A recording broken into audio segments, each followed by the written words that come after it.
Yeah, Micah and Cher, during Baca's 15 years or so as the head of the LA County Sheriff's Department, there were repeated claims of physical abuse and bribery against his deputies at the jail.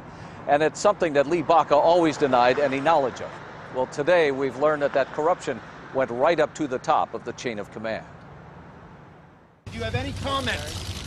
Former LA County Sheriff Lee Baca looks dazed as he leaves federal court today after pleading guilty to charges he lied to federal investigators. It is indeed a sad day when a leader of a law enforcement agency fails to honor his oath and instead of upholding justice chooses to obstruct it.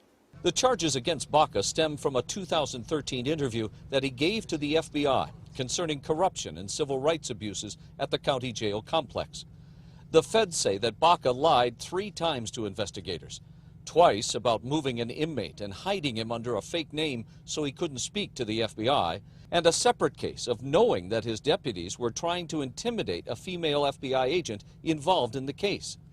17 other lower-ranking officers have already been convicted. Illegal behavior in the Sheriff's Department went to the very top of this organization.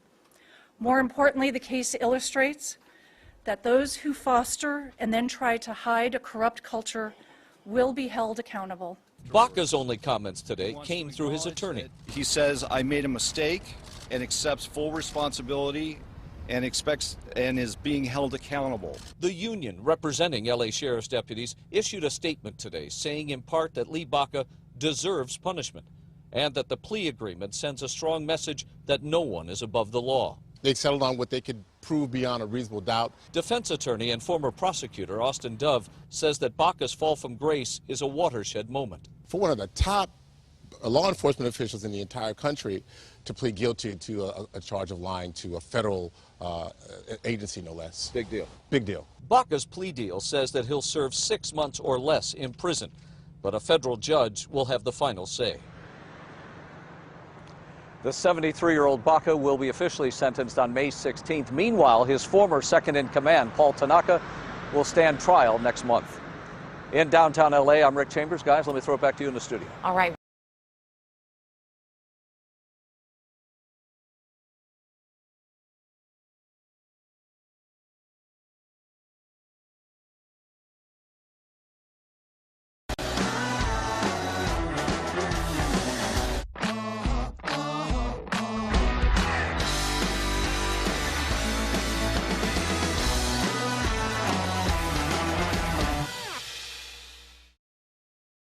Okay.